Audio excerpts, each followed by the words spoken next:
All right, let's talk about money. Today we're going to pull back the curtain on the financial industry, using the work of Paul Podolsky as our guide. We're going to get into some of the uncomfortable truths that are usually buried under layers of jargon and clever marketing. So, let's just dive right in. And let's just kick things off with a pretty provocative question, right? Is the entire financial system actually designed to keep you confused? The answer? Well, it might be a little more unsettling than you think.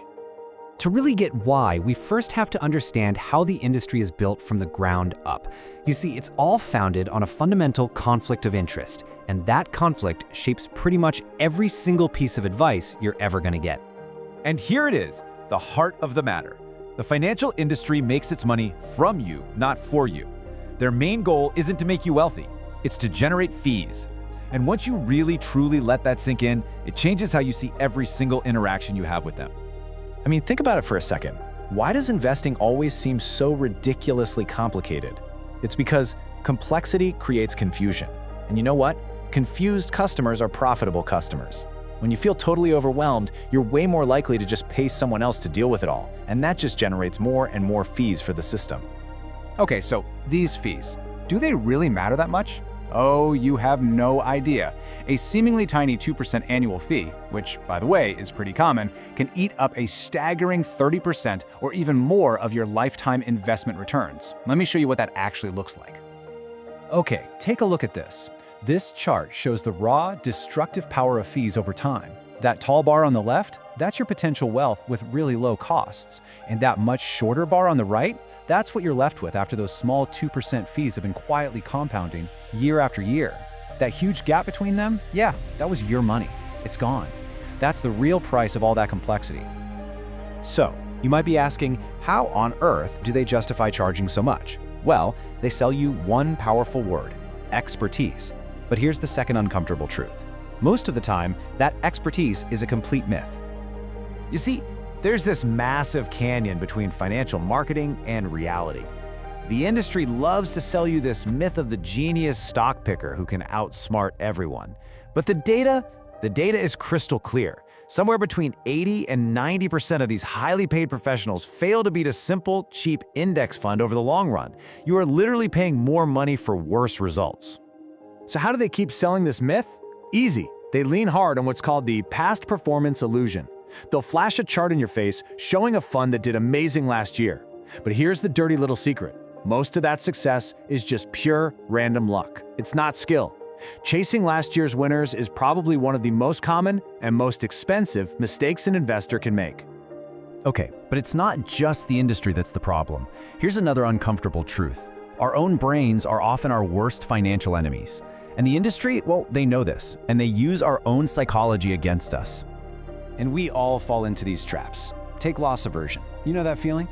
Losing 20 bucks feels about twice as bad as the pleasure of finding 20 bucks. That pain makes us do irrational things.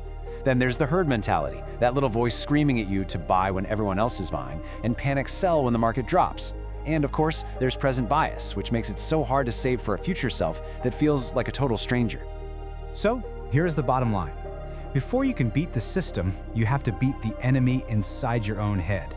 Seriously, mastering your own emotional reactions to money is the single most important financial skill you can possibly develop. Okay, I know what you might be thinking. The system is confusing, my brain's working against me, this sounds pretty hopeless.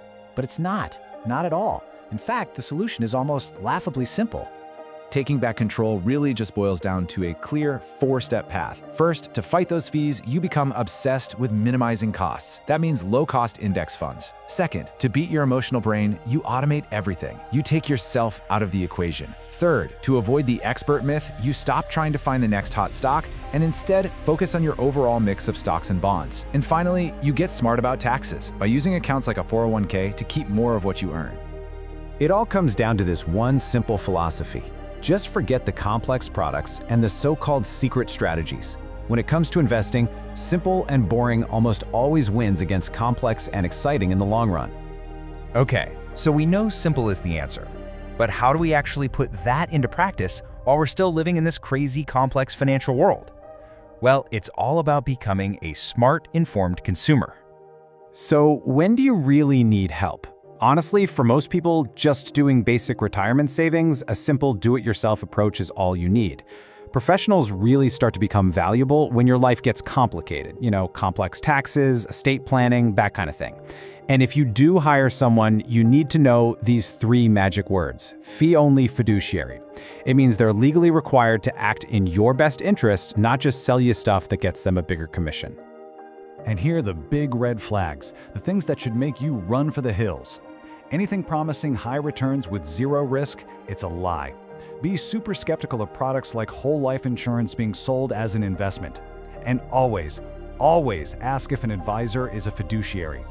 And my personal favorite rule, if you can't explain your investment strategy to a friend in under 2 minutes, you shouldn't be in it, period. At the end of the day, this is the real goal. It's about a massive mindset shift. You don't have to become a financial wizard, but you can't afford to be a passive, trusting consumer anymore. The goal is to become an active, informed navigator of a system that you now understand. So let's end where we began, with a question. Only this one isn't for me to answer, it's for you. After seeing how the system really works, after understanding the true power of fees and the incredible value of simplicity, what is the first concrete change you're going to make? Because answering that question, that's your first step to taking back control.